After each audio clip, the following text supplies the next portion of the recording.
Goldie, but let's get to our Mid-America Chevy Dealer Player of the Game. And, Jim, we're going to go with the card starter, Adam Wainwright, picking up his 17th win of the season. He now has over 206 innings pitched at the age, Jimmy, of 40. Yeah, I mean, we talked about this 2 months ago, that if he went out and got 7 innings, he would almost get to 200.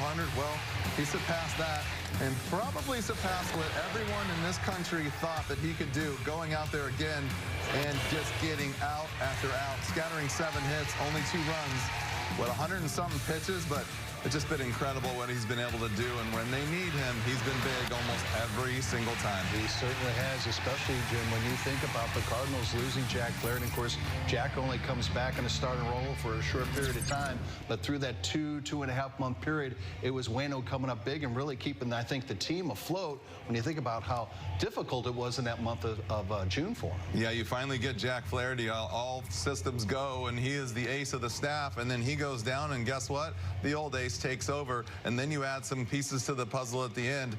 These 3 guys in their late 30s, and now Adam 40.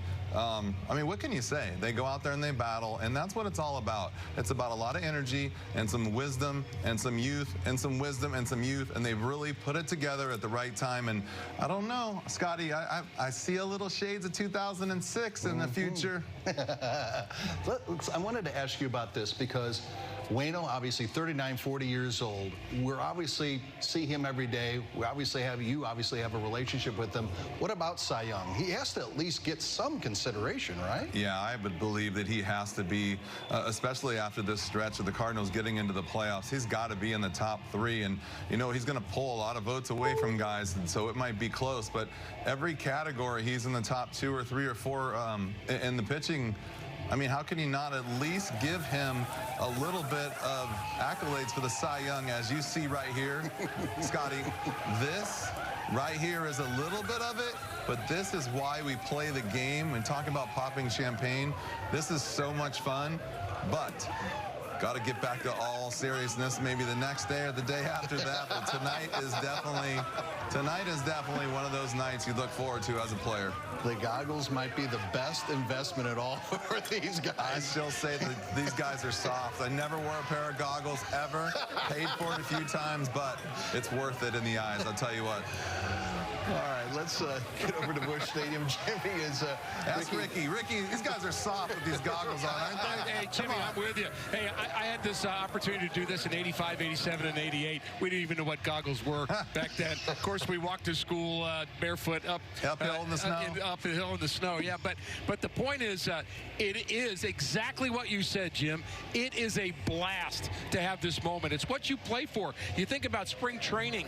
You know, what's the goal? Well, you want to play in postseason, and then you get to have that opportunity and get to celebrate with guys where you've been kind of going to battle with, and you've had bad days with them. I mean, they've had some days where they had to pick themselves off the mat, but not only did they pick themselves up, but they threw some haymakers when they got back upright, and the Cardinals certainly throwing some haymakers here in September. 17 straight victories. That is ridiculously good. Yeah, you think one thing too, you come into a group in spring training of a bunch of guys that probably don't know each other that well. Even the young guys that have been around are kind of sporadically filtered in and out, and then you become closer and closer. Then you get into a few fights, you get into a few arguments, you go through some losing streaks, and then all of a sudden you start to win. And if you didn't see the most exciting team in a long time in the last 15 days with Bader leading the charge, I don't know if I've ever seen a more exciting team since I've retired, for sure, and probably even before that, since maybe they were running all over the place on people and laughing at them at the same time. Well, I agree with you, Jim, and also think about the fact that not only did you get to know each other, and there's young guys and an old guy mix, and guys that have been around and guys that are just kind of in their first go-round in this kind of celebration at the big league level, but the Cardinals also added in players during the year who just kind of seamlessly became a part of what's going on. TJ McFarland, Luis Garcia. John Lester made the comment in Chicago. He said, I can't believe how quickly the Cardinals assimilated me into their culture and into their team. John Lester is a great teammate in his own right, but he was so thankful that the Cardinals just said, hey, you're one of us, man. Let's go after it together. And that makes a difference. Yeah, so this celebration is not with strangers. It's with guys that you really care about. Yep. You know, and Ricky, before you came on, Jimmy and I were talking about, you know, Waino kind of picking things up during those dog days, especially in June. But guys, even think about this. In August, miserable times. Think about that trip to Pittsburgh. You had that horrible, what was it, Ricky, the 7th inning on a Thursday night game against the Pirates, and then, of course, they walk it off on that Sunday. A couple weeks later, you're on the road in Milwaukee, and these Brewers, they walk it off with the grand slam, and you're thinking, oh, man, you know, we only got how many games left, how many days left in the season? And you take that game, and you go 3 days forward, and the Cardinals, Ricky, won 19 of their last 20 games after getting walked off by Vogelbach and the Milwaukee Brewers. And so that was back-to-back Sundays that happened. It happens in Pittsburgh, then it happens in Milwaukee, and those were daggers because it, you know, at that time, you know, the Cardinals were dealing with the odds makers saying they had a 1 to 2% chance of playing October baseball. Well, I guess so. You're saying we got a chance, huh? I mean, that was enough for them to believe that they could still get it done. But you know, you really have to believe in yourself to recover after losses like that. Well, don't forget about June, right? The worst June in the history of the St. Louis Cardinals, maybe. So to keep fighting after that, and then to kind of climb up the hill a little bit, and bam, like you said, a couple of back-to-back walk-offs in massive situations, and to keep going out there and fighting, it just goes to show you this combination of age and youth with energy is the right combination. And man, they battled, and we know how bad it is when you're losing in this city and people are doubting you. So congratulations to these young group right here, young and old, but congratulations to everyone that ever put on a Cardinal uniform this year, did a heck of a job and battled all the odds. Certainly did. Speaking of the odds, guys, let's take a look at some of the odds. Remember, in September 7th, the Cardinals 3.5 games back. And as Danny pointed out towards the end of the telecast, the winning percentage chance to make the playoffs was at 2.8%.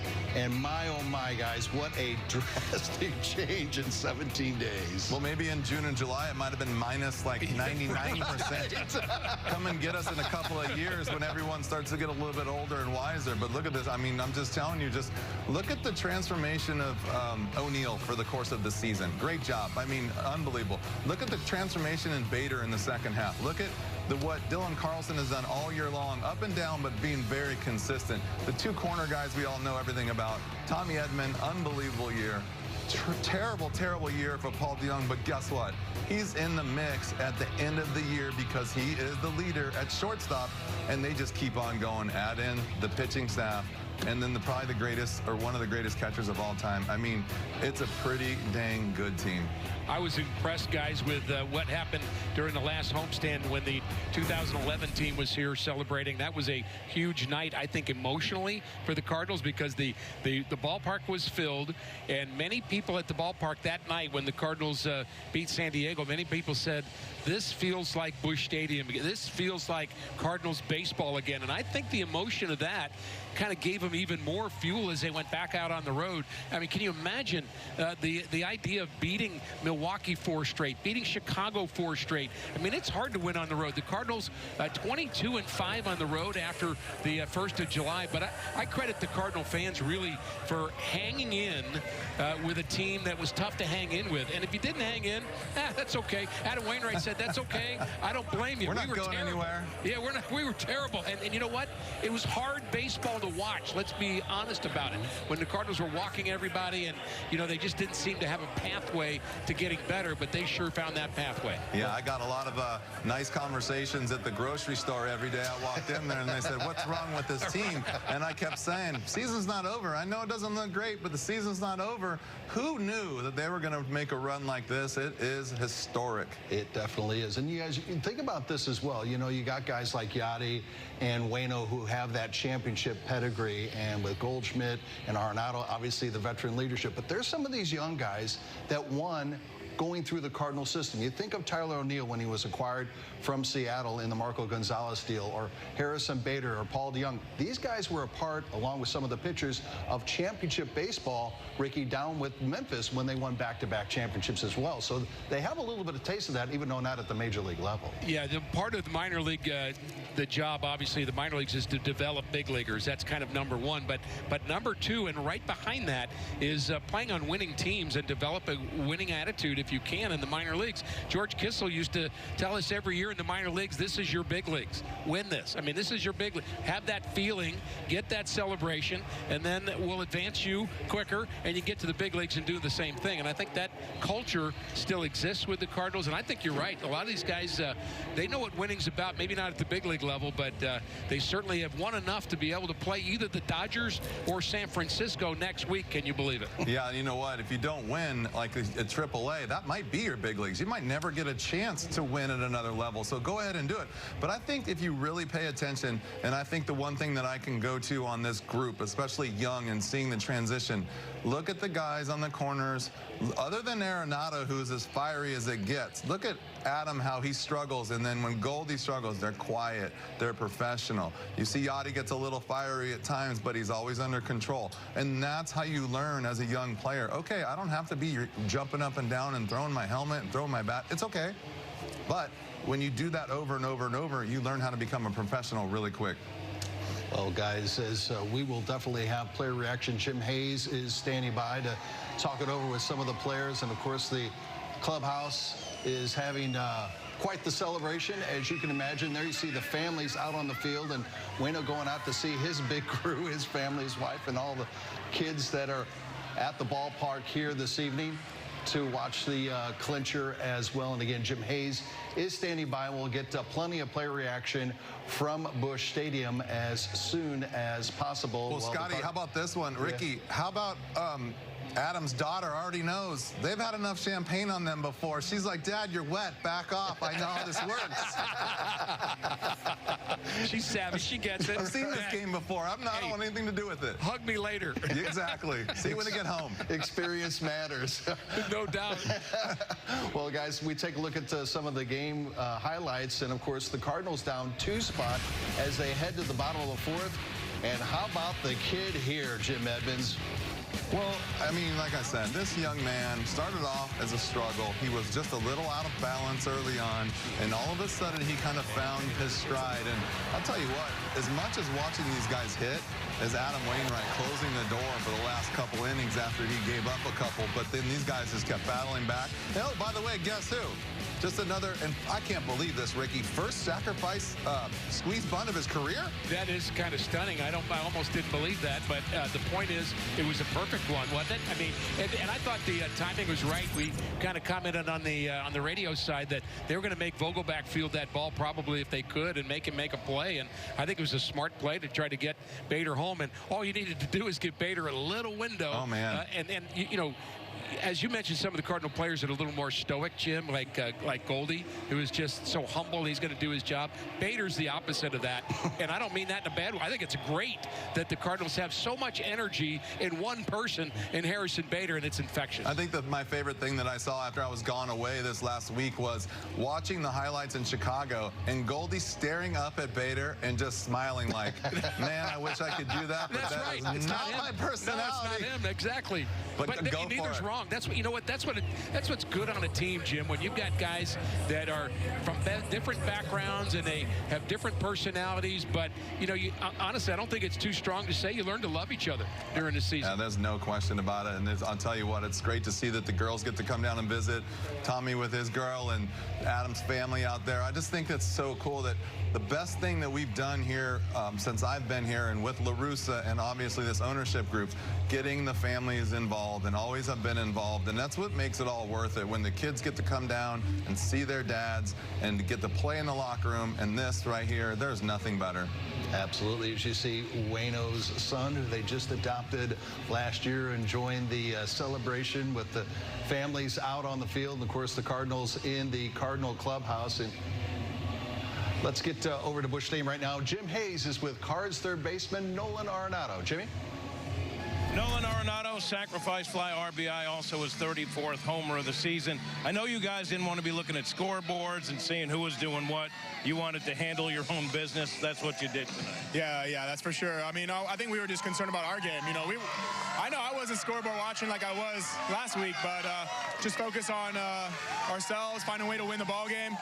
You know, they're a tough team with Woodruff on the mound, but we just try to battle, and thank God we won.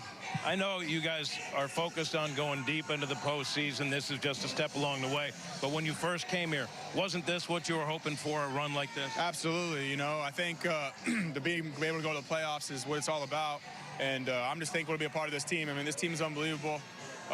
We've carried each other. You know, I'm just happy to be a part of it. I mean, this is why I'm here, is just having a chance to get to the playoffs, and to be able to do it the first year is a great feeling. Every single time during this run you guys fell behind, there was a punch right back. What is it about this ball club? I don't know, man. It's, you know, I've never been a part of a group that just keeps coming, you know, and just the way we have, I mean, it's just been unbelievable. Like, we've lost some tough games this year, some bad games, and games that, you know, that would set other teams off, you know, and you would think that's the end of it, but we just keep fighting. I mean, these guys, everyone shows up, the coaches show up. It's just, it's a collective group. It's been unbelievable. You guys have set this town on fire.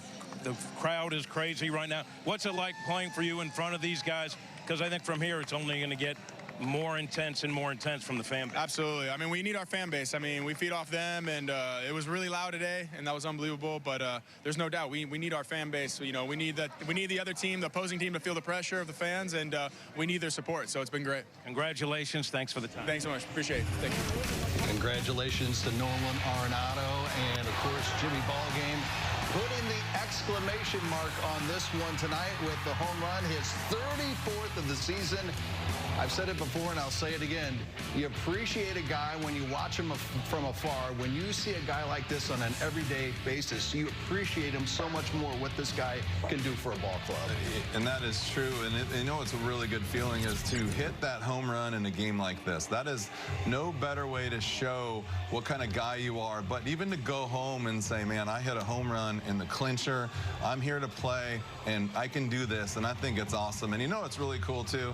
Seeing Mr. DeWitt just cruise on by like, this is my team, but these guys are what's special. I'm so glad they're all here. I'm not going to get in the way, but this is what we expect year in and year out. You know, Jim, the coaches have had that same attitude lately. Mike Schultz been leading that direction of saying, you know, attempts by several of us to say, look, your coaches have done a nice job, and he backs off of that and says, like, this is a player's game, and we're going to give them positions to do well. But, you know, they're the ones that get the glory. They're the ones doing the job. And speaking of Arenado doing the job, let's hope this is the beginning of something long for Nolan Arenado, a string of playing in October a lot. And how about the people that thought that Nolan Arenado might not hit 30 home runs outside of Colorado? Well, he certainly had no problems doing that. He tied the Cardinal third baseman record for most home runs in a year with Scott Rowland and Fernando Tatis with that home run today. Yeah, and those guys got to hit in the old ballpark, too. I think he might have hit 40 or 45 in that old ballpark, and the ball does definitely travel a little differently, but kudos to Arenado. Like I said, he's been in the middle of it all year long, good and bad, and he's been fighting, and it's nice. I hope he gets a chance to go on a run like I was in the early 2000s. Speaking of the 30 home run guys, let's go back over to Busch Stadium. Jim Hayes is with Cards first baseman Paul Goldschmidt. Paul Goldschmidt, a couple of runs scored in this. So I know the first thing I got to ask you is taking care of your own business and not looking to see who's doing what. I know that was important for you guys.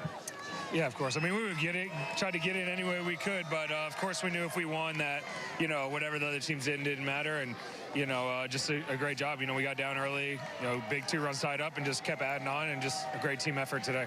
Throughout this season, there were plenty of ups and downs. This team was pretty even keel, and guys were saying we're better than we're playing right now. There's a run coming. Where do you think that confidence came from? You know, I think a lot of credit goes to the coaching staff. You know, no matter what was happening, they were the same every day. They kept encouraging us, even times when we had, you know, lost a lot of games in a row and even made a lot of mistakes.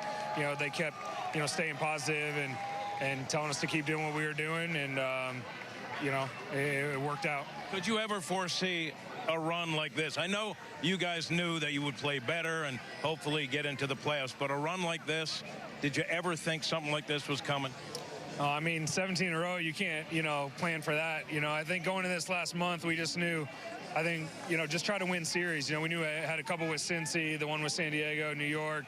Just if we could win series, we'd get, you know, gain some ground, you know, but to be able to do this, and you can't explain that, but, you know, it's just a testament to the guys. And even when we had, you know, won the first couple games of a series, found a way to, you know, go out there and win that third game and just put ourselves in this position. And something flipped the switch for you guys. You have any idea what it was that got you guys back on track and put you on this roll? No, I mean, I think it started even before winning 17 in a row. I think right around the trade deadline, having guys like Lester and J-Hap come in, and, you know, we saw McFarland and Garcia tonight, you know, kind of stabilized the entire team. The starting rotation, the bullpen allowed, you know, everyone really to be better and kind of slide into, you know, a little bit different but better role. And then we were able to be consistent really these last 2 months. And, you know, like I said, you can't predict this, you know, 17 in a row, but we were definitely playing well before that and would have given ourselves a chance. Last thing, how about this crowd tonight? Pretty energetic. Yeah, they were great. You know, they knew what was at stake, came out, and, you know, they want to see us win, you know, just as much as we do, and we're happy to have them behind us, and hopefully we can, you know, go win the wild card game and get a playoff game back here. Keep it going. Thanks for the time. Yeah, thank you. Jimmy Goldie, thanks so much. 2 hits again, Ricky, here tonight for Paul Goldschmidt. We all talked about it during the pregame show. This guy just went crazy, really. And think about when you got back to June and July, but especially in August and September, he carried this team at times. Well, he's a hot weather hitter, and I guess it's hot still in September in St. Louis, and close to 90 degrees much of the day today. And don't tell him any different. He just continues to be hot, not only offensively, but also defensively. He makes so many good plays, so many key plays, always knows what to do at the right time, throws to the right base, and he's just a really prepared player. Willie McGee said no one prepares like he does defensively for the Cardinals. He's very impressed by Goldschmidt. Of course, we all are. I want to comment just quickly on what he said about winning series. Mike Schultz's been saying that for about 2 weeks. He started saying, look, all we have to do is win every series the rest of the way, and we're World Series champions. That's what he said. And so more than winning series, they're sweeping series, but the fact still remains. Now all you've got to do, forget about the Cubs at this point, regardless. After the Cubs series and after this series, the Cardinals just have to win 4 series in a row, and Mike Schilt will be right. Yeah, I mean, I'm sorry I didn't really follow in with that because I was waiting on our host to take over, but you're right. There's so much going on. I don't know how you guys keep it straight, but you're right. I think we're having fun, Jimmy. It's all good. It really is a simple game. And, yeah, it is. And, it is. You know, you either can or you can't. And they couldn't for the longest time, and now they can. And you still try to simplify it like, hey, listen, we don't have to win every single game. Right. We need to win 2 out of 3, you know, 2 out of 4, and then see what happens in that 5th game. But we were talking about Goldie. I mean, this guy's hitting 500 over his last 7 games, 400 in the last 15. He is a staple in that lineup. And you have Nolan. I know he's only hitting 256, 260, not him, but you're talking about 100 RBIs. These guys were out there every day, 30 home runs.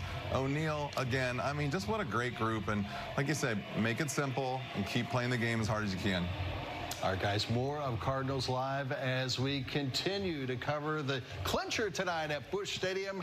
Redbirds are headed back to October baseball. More on Bally Sports when we come back.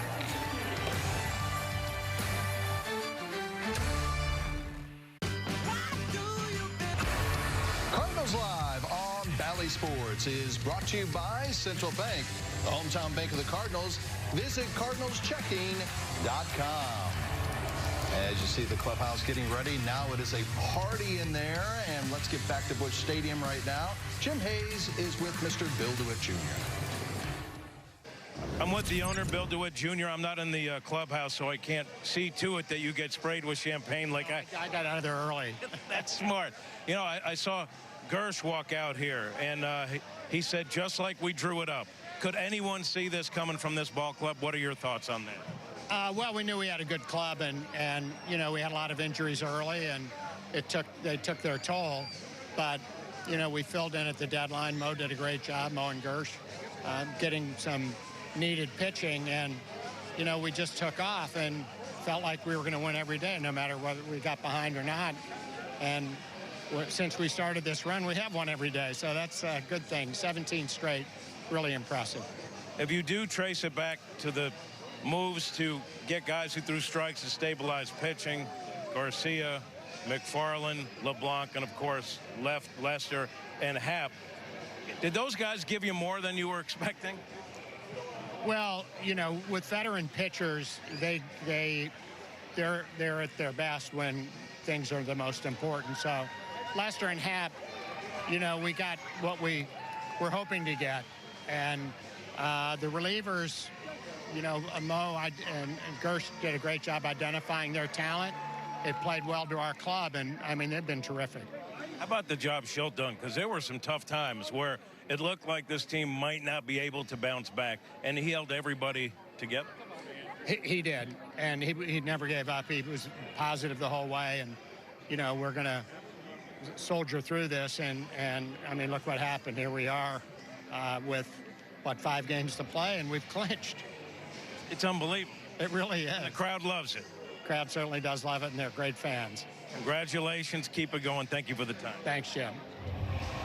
Thank you. Jimmy, Mr. DeWitt, thanks so much. All right, so 1996 is when Mr. DeWitt had taken things over in his ownership group, and this is impressive, folks. 16 postseason appearances now, 75 postseason wins, 4 World Series appearances now, as we know, and 2 world titles, the last one coming just 10 years ago. That's second most in Major League Baseball, of course, behind the New York Yankees. You know, guys, I thought it was really interesting in that conversation with Mr. Witt. He brought up, Jimmy did, 2 of the veteran guys who we just mentioned briefly, Jay Happ and John Lester. Jimmy Evans, you think about, they didn't really rock the Richter scale, if you will, during the trade deadline and the Cardinals acquiring them.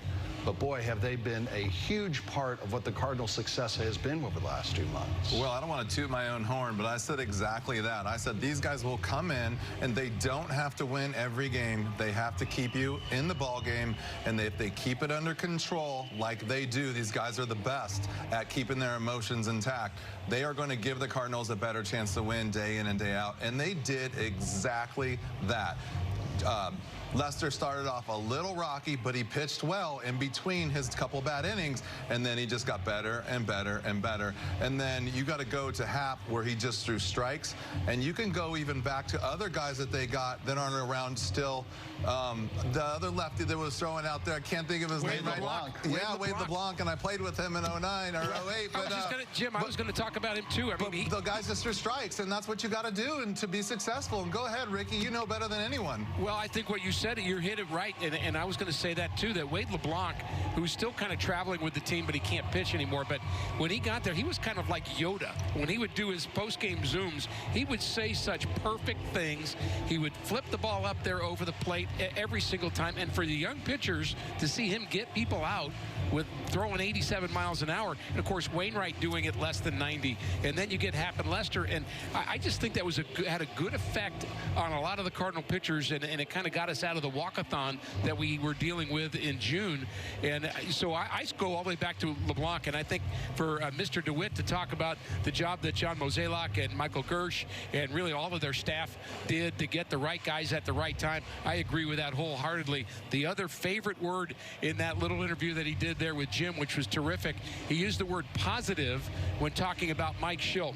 And I think Mike Schilt, the perfect manager for this team, because he is Mr. Positivity through and through. And this is a team that was good, that needed to rediscover they were good, and needed to have somebody be positive with them, and that's what Mike Schilt did. Speaking of the card skipper, gentlemen, let's go over to Busch Stadium right now. He is with our own Jim Hayes. It's brought to you by Plaza Tire Service. With the manager, Mike Schilt, I thought I'd get away with that because we weren't in there. You're too dry, Jim. How proud of your ball club are you? Yeah, it's definitely some pride for sure. Not surprised. I'm glad to see that all their dedication and all their sacrifice and their belief in themselves and their teammates was rewarded. You know, people ask me, you know, how do you believe in this team? And I say I'm blessed to be able to see behind the scenes. You know, I know what this group's about. I know how they prepare. I know how they care.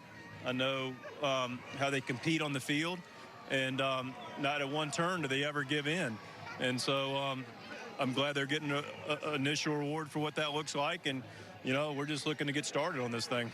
One of the things that I've talked to the guys about that is so noticeable is that every time you guys fall behind, it's almost like immediately there's a punch back. Like you can see during this run, this team knows that it's going to end up winning the game.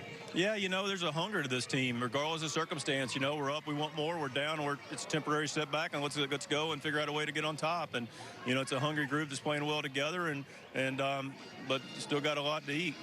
What do you think caused the switch to flip? I know you believed in them all the time, and the guys were saying, hey, there's a run coming, and eventually it came. Was it something that gradually happened? What do you think? I think we always look to try to be best at getting better. Just try to get better every day. We started off the season, I think this has got some clarity to it for me at least. Started off the season in the first 2 months we were good, and, we had a rotation go in disarray, except for Waino. Thank God for Waino. But, we went 2 months without real stability in our rotation, and, Jordan went down, and, we had some turnover there, and we had some younger guys that were trying to figure it out at this level. And, we were able to stabilize the rotation with Lester and Happ. And let's don't forget Wade LeBlanc. Wade LeBlanc was the first guy to help stabilize what that looked like in the bullpen, then went to rotation. So a lot of kudos to LeBlanc. And we got McFarland and Garcia to help stabilize the bullpen. Guys came in with, ground ball McFarland and, plus stuff with Garcia, and guys attacked the zone. And then, the offense started going together, and we put it together. But we played clean baseball all year. So, that's why you feel like, it's a good club, and now we just put it together with being more consistent. I just want you to know you only dumped a little on me, but it trickled down and it stung my eye. No, so that's a good feeling. It's a good sting, Jim. That's your. I tried to mess with your hair, but I think I hurt my hand. A lot of hairspray in there. Listen. Just so you know, that's your revenge for all the awful questions on Zoom. No, that's us celebrating together because I love you, Jim. Anything for you. Thank you. Jimmy, Mike, thanks so much. All right, so we take a look at what the Cardinals have done since the 1st of August. Scotty, that was a good one, huh? That was funny on a lot of levels. That was great.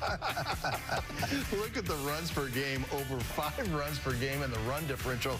I mean, Ricky, for the better part of the season, the Cardinals were a minus in the run differential category. Yeah, and they're actually ahead of the Brewers in home runs after tonight. Think about that. Wow. In terms of where they were, they've had a great power supply here in the month of September. And it's not just that. They've manufactured runs. They're bunting. They're taking extra bases. They're going first to third. I mean, they're doing all kinds of they're playing baseball. I mean, I hate to simplify it to say that, but, when you're striking out and walking guys, it feels like you're playing home run derby. You're not playing baseball. But there's been a lot of really good baseball since the All-Star break. Again, only 5 losses on the road after the 1st of July. That's ridiculously good. And the Cardinals have certainly come together at the right time, and all kinds of reasons to celebrate tonight. You don't have to scoreboard watch anymore. By the way, the Reds lost also. Okay. So the Cardinals didn't need to win this game, but I'm kind of glad they did. But take care of your own business, definitely. Jimmy, you're obviously close, working with the team from time to time. What's the belief system? Tell some of the Cardinal fans the belief system in these guys in Mike Shildt.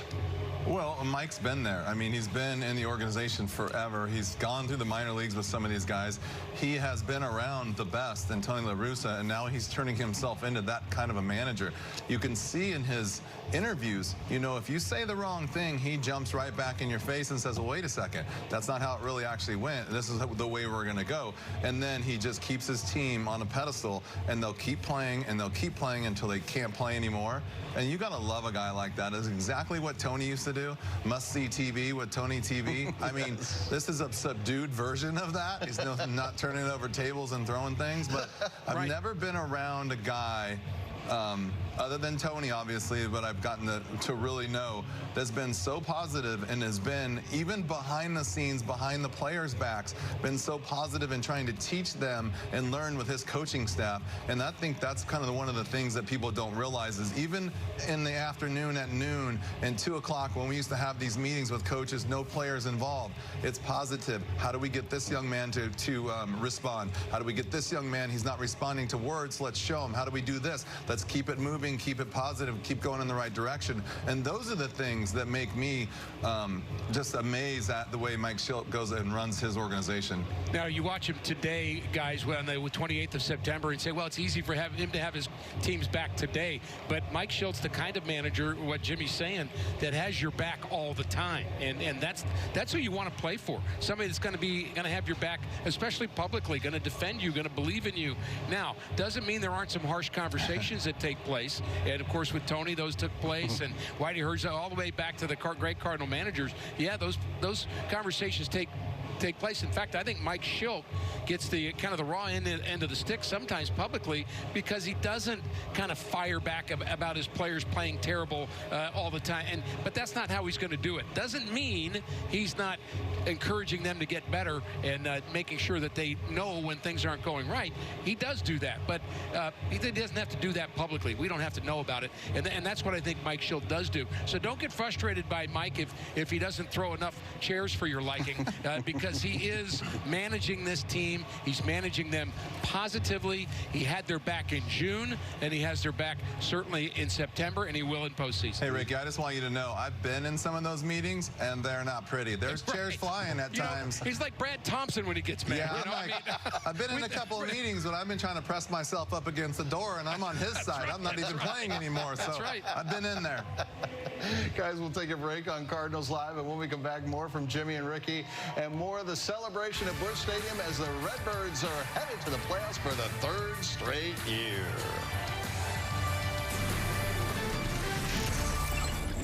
Got him. Your deodorant. Well, on this date back in 2011, remember the Cardinals were in Houston. They get the victory, and they were waiting and waiting and waiting to see what the Braves did, and they finally lose in extra innings at home, and the Redbirds were headed to the playoffs after knocking off Houston.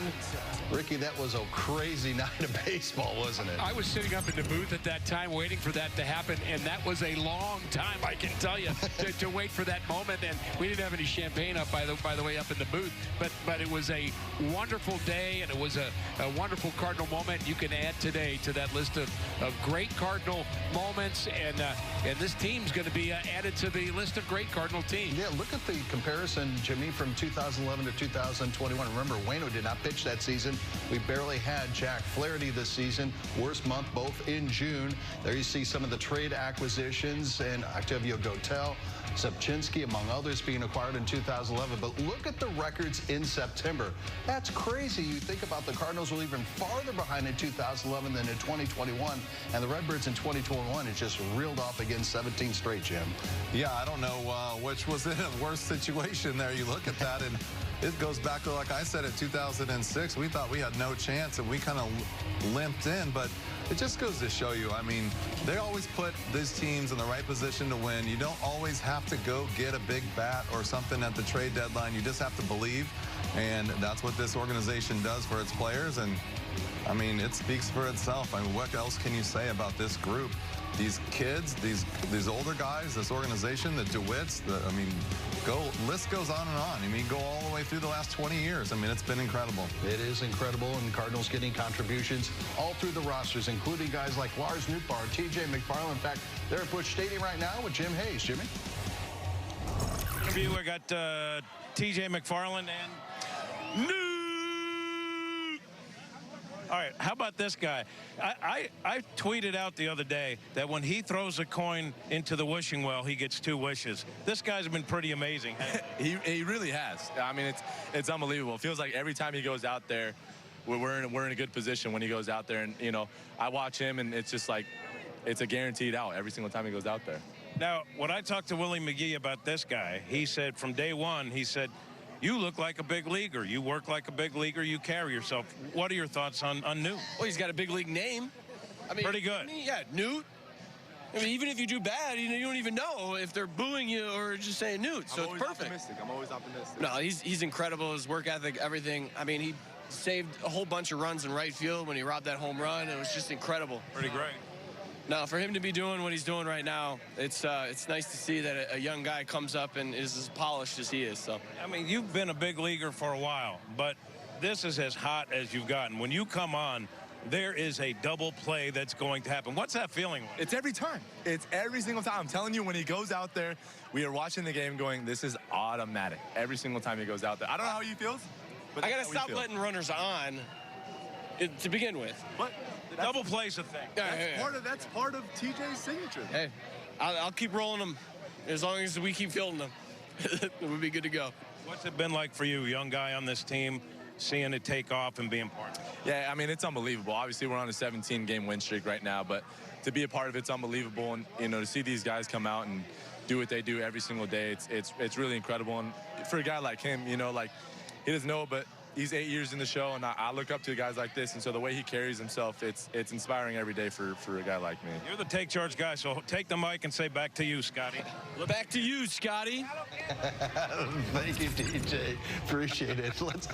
Jimmy, let's get to Lars Nootbaar, because I think a lot of people didn't even have him on the radar at all at the beginning of the season, much less spring training. What an unbelievable addition and fourth outfielder he has been for this team over the last stretch. Well, the good news is pretty soon we're not going to need the cat, because these guys are going to take over. So, no, we talked about Newt a lot. He's got a really good swing. He stays through the zone for a long time with the flat bat path. And he's athletic, and he goes out there and plays the game the right way. And you can just see the way he takes his at-bats with that swing, he's going to be successful. There's very few guys that you can watch. Now, it might take him some time, that come up and you say, hey, this guy's got a really good chance, because he's already kind of got a great idea of what he's doing, and this is one of the guys. And I think of him as a high-energy guy, too. And, of course, Harrison Bader may be the king of that, if there's such a thing. But, you know, we've seen some great moments of energy from Tyler O'Neill in left when he makes a great play. Dylan Carlson's starting to exhibit a little more of that. Again, not every player has to be that way, but I think Nootbaar's a high-energy guy when he gets on base. You can tell he understands the magnitude of the situation that he's in, and he's enjoying every moment of it. And you know, when they enjoy it, that makes us enjoy it even more. And I know the fan base has really responded to the energy of the Cardinal young players, and Nootbaar's one of them.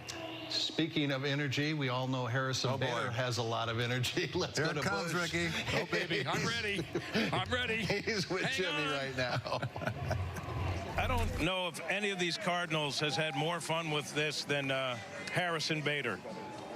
Hugs for everybody. Hugs for everybody. How much fun have you had with this run, and now obviously clinching that second wild card and getting in the playoff? Yeah, I mean, listen, I've had a lot of fun. Started off not too fun for me, and just getting back every day, just with my boys and my brothers.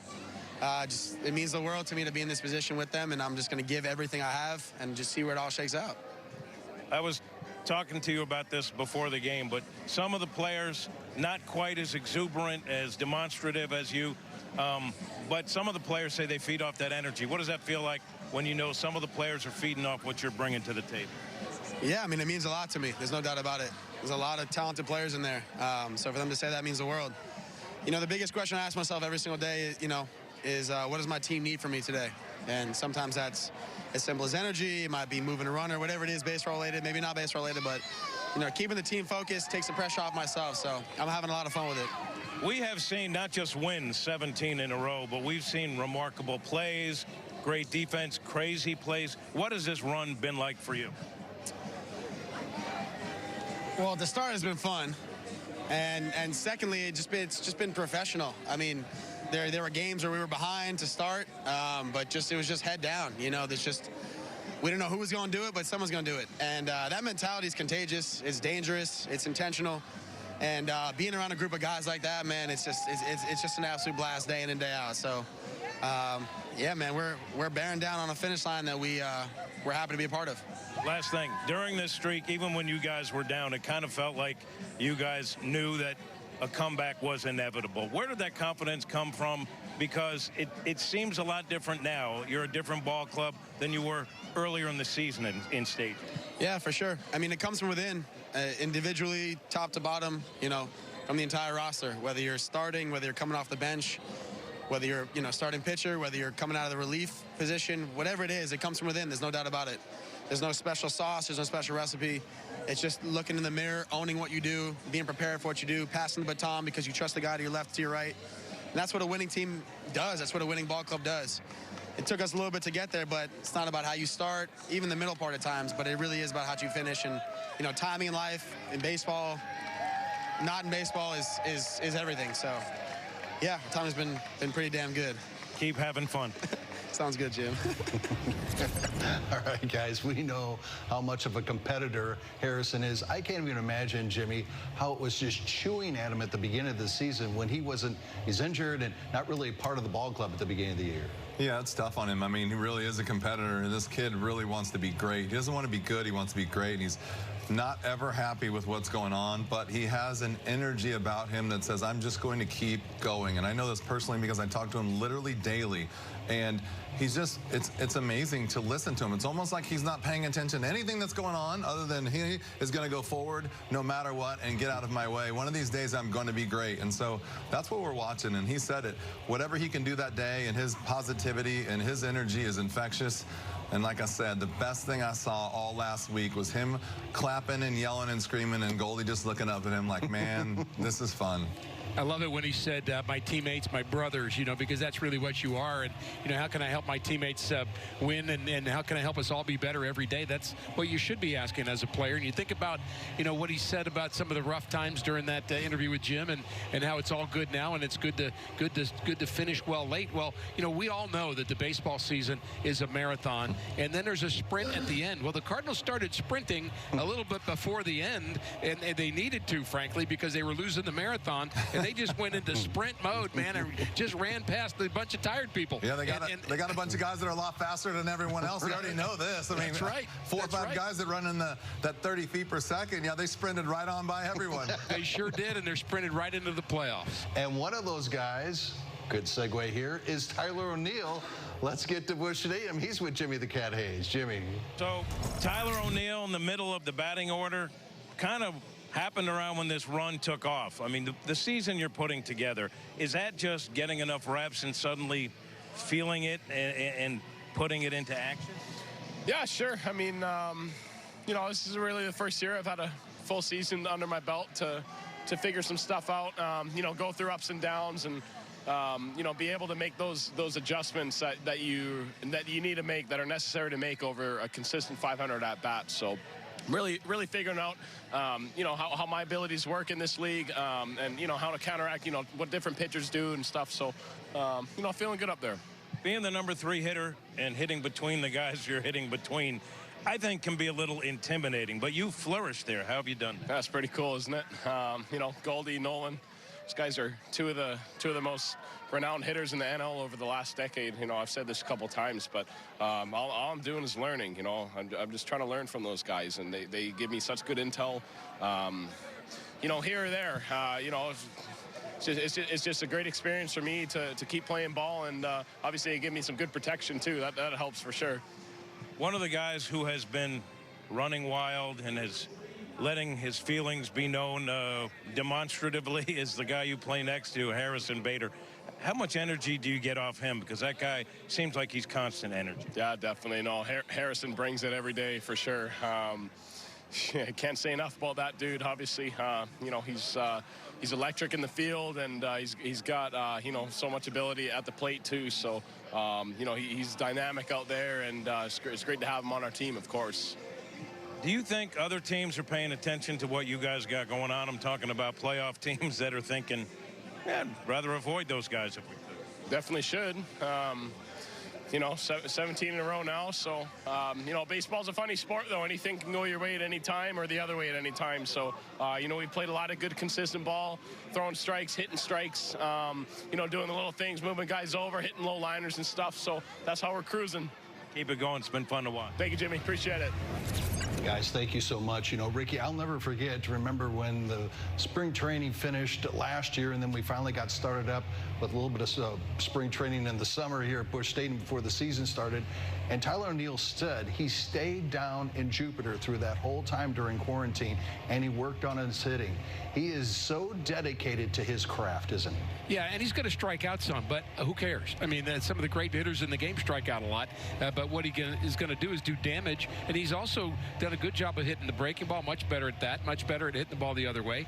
And, Tyler really is the Cardinals' 5-tool player right now, because he's a guy that can steal you a base. He can take the extra base. He's got a good arm in left field. He's got a very good Gold Glover last year, and now he's hitting for average and power. Well, that's the 5 tools, and plus he can, he can bench press a small Toyota too. So I mean, the guy has got kind of a lot of tools and a lot of heart, and he's fun to be around too. I'm a big fan of Tyler's, and a lot of big hits in this stretch for him, and him being in that third spot I think has been a difference. Yeah, there's been a couple at bats this year when you can see, there was one tonight, he fouled off a changeup down and away, and he fouled it off over the dugout on the first base side, and I thought to myself, and I've said this a bunch this year, there's no way in the world he could have made contact with that ball last year, and then he hit some balls out to right field. He's completely changed his game for the better, and we talk about it all the time. We talk about it with the players, we talk about it at dinner, when the kids, without the coaching staffs, at home, in the offseason, you have to hit the ball the other way. You have to learn somehow, and that's what keeps you on the breaking ball. But what happens? He does it in 1 year, and then all of a sudden, pow, there goes the breaking ball. So probably the best turnaround, I think, in 1 year since I've been watching baseball has been Tyler O'Neill. It's been fun to watch. All right, guys, let's jump back across downstairs to Ricky, where Jimmy Hayes is with Jack Flaherty. Jim? Yeah, I'm with Jack Flaherty. I got a little wet because Schulte dumped some beer on my head or something. Oh, wow. I wasn't in there getting doused because of, COVID, so. Yeah, you'd be a lot more wet. Yeah, but my eye is burning right now, but I'm going to battle through. You'll be okay. What has this season been like for you, obviously, with the injury and everything, but you're part of a team that right now is on a roll? I mean, it's always about the team. And, these guys have not stopped fighting. And it's been fun to watch. I've watched a lot more games this year than I wanted to, but it's been fun to watch these guys continue to fight. And we always knew there's going to be a point in this season where we were going to put everything together, and it's been fun. It's been a lot of fun to root for these guys, and it doesn't seem like anything's stopping anytime soon. You are a competitor. I know it's almost cliche, but I don't know anyone that's more competitive or more focused. How big a challenge for you when the team's on the run that it's on, and you have to be careful? Like, you want to be back, but you have to do it carefully. How do you balance that, knowing that it's not going to do anyone any good if you push it too far? Sometimes you got to trust the guys who are smarter than you. You just got to take it day by day, see how you feel day in, day out. But obviously, competitive side of me, the way these guys are rolling, all I want to do is get back out there and as many times as I possibly can. So it was going to get my feet wet and get back in that situation. But, right now I'm just having a lot of fun watching these guys roll. And I'm going to continue to enjoy the role that these guys are on and try to contribute in any way I can. Schultz says they're going to try to build you up carefully, gradually, use you out of the bullpen for the time being. Is that a big adjustment coming out of the bullpen? Nah, all you got to do is the same thing. You go out, execute pitches, and good things are going to happen. Thank you, Jack. Thank you, Jim. Jens, thanks so much. And Jimmy, obviously, he can be such a huge part of the bullpen no matter how many pitches he can pitch or whatever role that they wind up having once the playoffs start. Yeah, that's interesting, and I love to hear Rick's analogy on this. This guy has been hurt. He's been healthy. He's been hurt. He goes out there the other day and throws a couple of pitches. I still think I haven't seen him throw the ball above the knees this year. I mean, it's so hard to do, especially with 94 to 96. He just comes back out, focused, poised, and pitches like he can. Doesn't matter what the situation is or what part of the game he's pitching in. Yeah, he's a meticulous planner, and when he warms up for his bullpen, he does everything the right way and in a particular way, and that leads to really good results and meticulous results for Jack Flaherty. And Jack says he's watched a lot of what the Cardinals have done, and I almost have like a push-pull feeling about that, because I want him to, you want him to understand, look, if he wasn't 9-2 when he got hurt, the Cardinals wouldn't be celebrating right now. And yes, he was watching and of course rooting for his teammates, and he was clear about that. And as he said, he's going to be listening to the people who are smarter than him, and in some of our cases, that's most everybody, that we have to listen to people who are smarter than us. But in Jack's case, he's a smart guy, but he's listening to his coaches about when he can come in and actually contribute. But I hope he recognizes that, even him being there, when he came back the first time, even when he didn't pitch a lot, there was a lift on the Cardinals team. It's like, hey, Jack is back, our guy, our #1 guy. And I think they certainly are happy to have him back in the bullpen right now. And that's when you think of the 17-game winning streak is even more amazing that Jack Flaherty is not in the starting rotation. All right, more as we continue on Cardinals Live. The Redbirds clinch tonight as they knock off the Brew Crew. More when we come back on Bally Sports.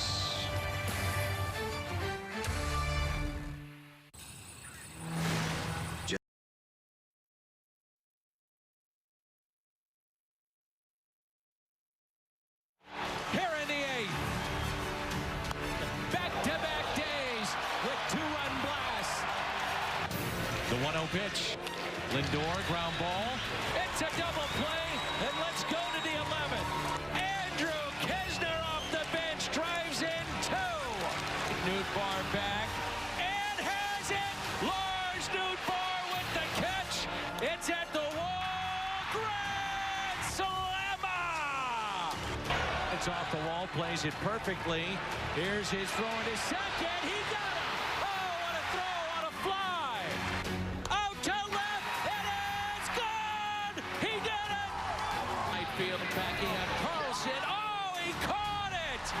9 in a row for St. Louis. He got him. 10 consecutive wins. Count them up. 11 straight. It's hit high and deep to left field. A 2-run home run for Paul Goldschmidt. Comeback is complete, and the win streak continues for the Cardinals. Out to left and out of Wrigley. He got him. And it's lucky number 13. Back to back. And we're having a little Friday night fun at Wrigley. Right center. Gone. Harrison Bader. It's unbelievable. Unbelievable. Yes. DeYoung goes deep. And the Cardinal fans are going wild at Wrigley. Bader hits it out to deep left. Late inning magic again. The 0-2. Sweet he struck him out. Sweet 16. And oh, how sweet it is. Lined into center. There's Bader. Has it. 17 consecutive wins. The run of 21. It's been historic, amazing, incredible. And now the St. Louis Cardinals are post-season bound.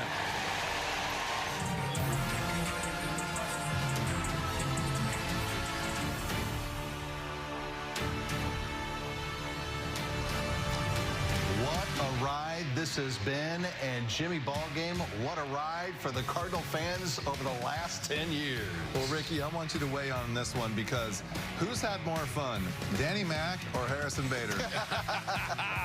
Are you kidding me? We'll call him tied for first. Wow. As Tony would say. I mean, yeah, no doubt Danny's been a part of all these great moments. And, you know, it's something we can all share together. That's one of the great things about this wonderful sport of baseball. You look here, Scotty, especially this decade. I mean, this goes on for 21 years, doesn't it? Since 2000 and on. But only the Dodgers have been in the postseason more. I mean, what an incredible run for this group of guys. As you know, Jimmy, and you mentioned it before, it says a lot to the DeWitt and the ownership group. It says a lot about John Mozeliak and what this team has done. Not only what it has done on the major league level, but as we talked about earlier, building from within the farm system that winning culture, and it has happened once again for the Cardinals, the decade of dominance. All right, guys, time for some final thoughts. And Jimmy Ballgame, let's start with you, buddy. Well, I blew my final comment because my thing was who was having more fun. Was it Danny or was it Harry? But like you said, I think my final comment, congratulations to the DeWitts. 20-something years, 25, 26 years of them doing their thing, and they're getting rewarded again for putting another good group together. My final thought, it's the day we can stop watching the stupid scoreboard. Just watch the Cardinals now. That's all we care about. Folks, we'll be back with you tomorrow at 6 for Game 2. Congratulations to the Cardinals as they're headed to postseason play.